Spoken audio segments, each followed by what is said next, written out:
ओम शांति। 7 अगस्त 2024। मीठे बच्चे, याद की यात्रा से ही तुम्हारी कमाई जमा होती है। तुम घाटे से फायदे में आते हो, विश्व के मालिक बनते हो। प्रश्न, सत का संग तारे कुसंग बोरे, इसका अर्थ क्या है? उत्तर, जब तुम बच्चों को सत का संग अर्थात बाप का संग मिलता है तब तुम्हारी चढ़ती कला हो जाती है। रावण का संग कुसंग है, उसके संग से तुम नीचे गिरते हो अर्थात रावण तुम्हें डुबोता है, बाप पार ले जाता है। बाप की भी कमाल है जो सेकंड में ऐसा संग देते जिससे तुम्हारी गति सदगति हो जाती है, इसलिए उसे जादूगर भी कहा जाता है।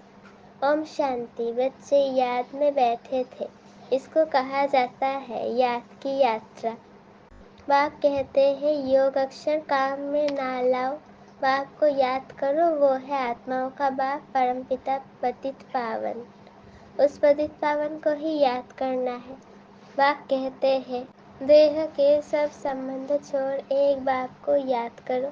कहते हैं ना आप मोए मर गई दुनिया, देह सहित देह के जो भी संबंध आदि देखने में आते हैं उनको याद नहीं करो, एक बाप को ही याद करो तो तुम्हारे पाप जल जाएंगे। तुम जन्म जन्मांतर की पाप आत्माएं हो ना, ये है ही पाप आत्माओं की दुनिया, सतयुग है पुण्य आत्माओं की दुनिया। अब पाप सब कटकर पुण्य कैसे जमा हो?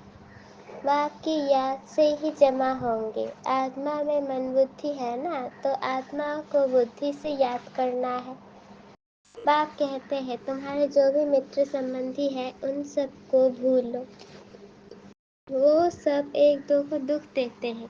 एक पाप करते हैं जो काम कटारी चलाते हैं, दूसरा पाप फिर क्या करते हैं जो बाप सर्व का सदगति दाता है, बच्चों को बेहद का सुख देते हैं अर्थात स्वर्ग का मालिक बनाते हैं, उसे सर्वव्यापी कह देते हैं। ये पाठशाला है, तुम आए हो ये पढ़ने, तुम आए हो ये पढ़ने, ये लक्ष्मी नारायण है तुम्हारी एम ऑब्जेक्ट, और कोई ऐसे कह ना सके। तुम जानते हो अभी हमको पवित्र दुनिया का मालिक बनना है।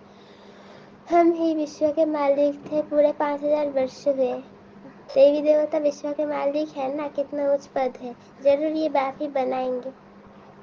बाप को ही परमात्मा कहते हैं, उनका असल नाम है शिव, फिर बहुत नाम लग दिया है। जैसे बॉम्बे में बबुलनाथ का मंदिर है अर्थात कांटों के जंगल को फूलों का बगीचा बनाने वाला है, नहीं तो उनका असली नाम एक ही शिव है। एन में प्रवेश करते हैं तो भी नाम शिव ही है।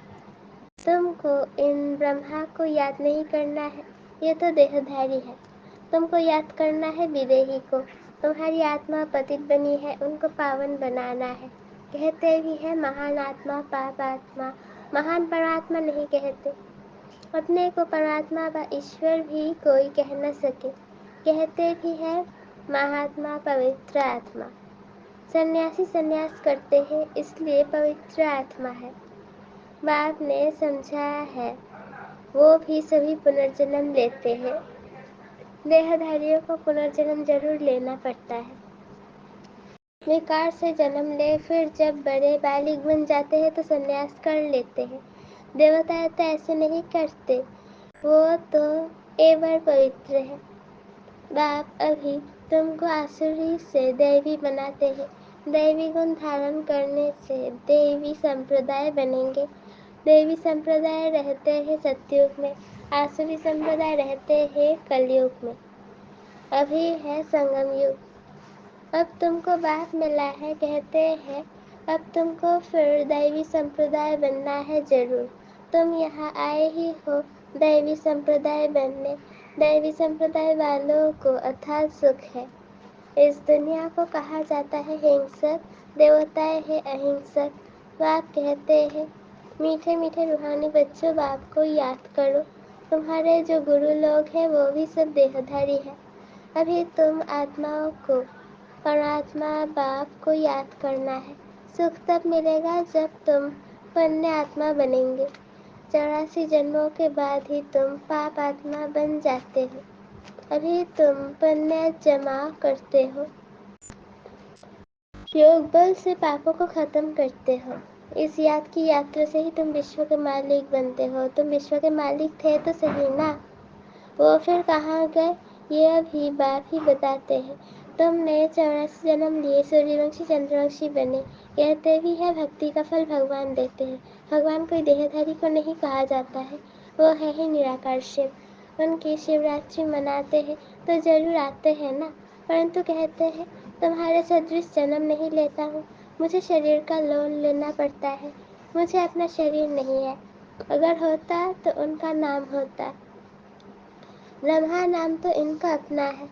इसने सन्यास किया तब नाम ब्रह्मा रखा है। तुम तो ब्रह्मा कुमार कुमारिया हो, नहीं तो ब्रह्मा कहाँ से आया। ब्रह्मा है शिव का बेटा। शिव बाबा अपने बच्चे ब्रह्मा में प्रवेश कर तुमको ज्ञान देते हैं। ब्रह्मा विष्णु शंकर भी इनके बच्चे हैं। निराकार बाप के सब बच्चे निराकार है। आत्मा यहाँ आकर शरीर धारण कर पाठ बजाती है। बाप कहते हैं मैं आता ही हूँ पतितों को पावन बनाने। मैं इस शरीर का लोन लेता हूँ। शिव भगवानुवाच है ना, श्री कृष्ण को तो भगवान नहीं कह सकते। भगवान तो एक ही है। श्री कृष्ण की महिमा ही अलग है। पहला नंबर देवता है राधे कृष्ण, जो स्वयंवर के बाद फिर लक्ष्मी नारायण बनते हैं, परंतु ये कोई जानते नहीं। राधे कृष्ण को किसको भी पता नहीं है, वो फिर कहाँ चले जाते हैं। राधे कृष्ण ही स्वयंवर के बाद फिर लक्ष्मी नारायण बनते हैं। दोनों अलग अलग महाराजाओं के बच्चे हैं। वहाँ अपवित्रता का नाम नहीं है, क्योंकि 5 विकार रूपी रावण ही नहीं है ही राम राज्य। अब बाप आत्माओं को कहते हैं कि मुझे याद करो तो तुम्हारे पाप कट जाएंगे। तुम शतप्रधान थे, अब तमप्रधान बने हो तो घाटा पड़ा है, फिर जमा करना है। भगवान को सर्वव्यापी भी कहा है। अब तापाधान बने हो, घाटा पड़ा है, फिर जमा करना है। भगवान को व्यापारी भी कहा जाता है। कोई बिरला उनसे व्यापार करे। जादूगर भी उनको कहते हैं। कमाल करते हैं जो सारी दुनिया की सदगति करते हैं, सबको मुक्ति जीवन मुक्ति देते हैं। जादू का खेल है ना, मनुष्य मनुष्य को दे नहीं सकते। तुम 63 जन्म भक्ति करते आए हो। उस भक्ति में कोई से सदगति को पाया है? कोई है जो सदगति दे? हो नहीं सकता। एक भी वापिस जा नहीं सकता। बेहद का बाप ही आकर सबको वापिस ले जाते हैं। कलयुग में अनेक राजाएं हैं, वहाँ तुम थोड़े राज्य करते हो, बाकी सब आत्माएं मुक्ति में चली जाती है। तुम जाते हो जीवन मुक्ति में, बाया मुक्ति धाम। ये चक्र फिरता रहता है। अभी तुम आत्माओं को दर्शन हुआ है इस सृष्टि चक्र का, रचयिता रचना के आदि मध्य अंत का। तुम ही इस ज्ञान से नर से नारायण बनते हो। देवताओं की राजधानी स्थापन हो गई, फिर तुमको ज्ञान की दरकार नहीं रहती। भक्तों को भगवान ने फल दिया, आधा कल्प सुख का, फिर रावण राज्य में दुख शुरू होता है। आहिस्ता आहिस्ता सीढ़ी उतरते हैं।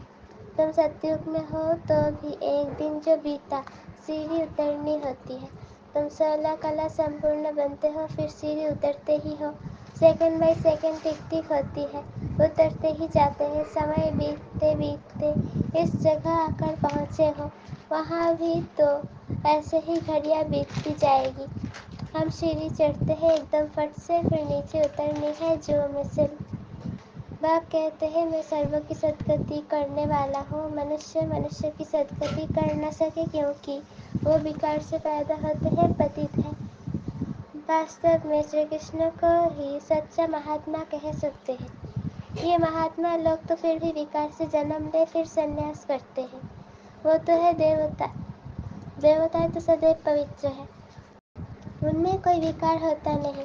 उनको कहा ही जाता है निर्विकारी दुनिया। इनको कहा जाता है विकारी दुनिया। No purity. चलन कितनी खराब है। देवताओं की चलन तो बड़ी अच्छी होती है, सब उनको नमस्कार करते हैं। कैरेक्टर सुनहो के अच्छे हैं। तब तो अपवित्र मनुष्य उन पवित्र आत्माओं के आगे माथा टेकते हैं। अभी तो लड़ना झगड़ना क्या क्या लगा पड़ा है, बड़ा हंगामा है। अभी तो रहने की भी जगह नहीं। चाहते हैं मनुष्य कम हो, परंतु ये तो बाप का ही काम है। सत्युग में बहुत थोड़े मनुष्य होते हैं, इतने सब शरीरों की होलिका हो जाती है। बाकी सब आत्माएं चली जाती है अपने स्वीट होम। सजाए तो नंबरवार भोगते हैं जरूर, तो पूरा पुरुषार्थ कर विजय माला का दाना बनते हैं। वो सजाओ से छूट जाते हैं। माला एक की नहीं होती है, जिसने उन्हों को ऐसा बनाया वो है फूल। फिर है मेरू, प्रवृत्ति मार्ग है ना, तो जोड़ी की माला है, सिंगल की माला नहीं होती। सन्यासियों की माला होती नहीं, वो है निवृत्ति मार्ग वाले। वो प्रवृत्ति मार्ग वालों को ज्ञान दे न सके। प्रवृत्त बनने के लिए उनका है हद का संन्यास, वो है हठयोगी। ये है राजयोग, राजाई प्राप्त करने के लिए बाप तुमको ये राजयोग सिखलाते हैं।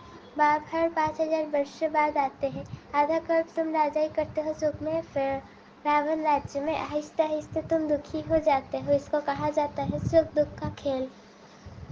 तुम पांडवों को जीत पहनाते हैं। अब तुम हो पंडे, घर जाने की यात्रा करते हैं। वो यात्राएं मनुष्य जन्म जन्मांतर करते आए हैं। अब तुम्हारी यात्रा है घर जाने की।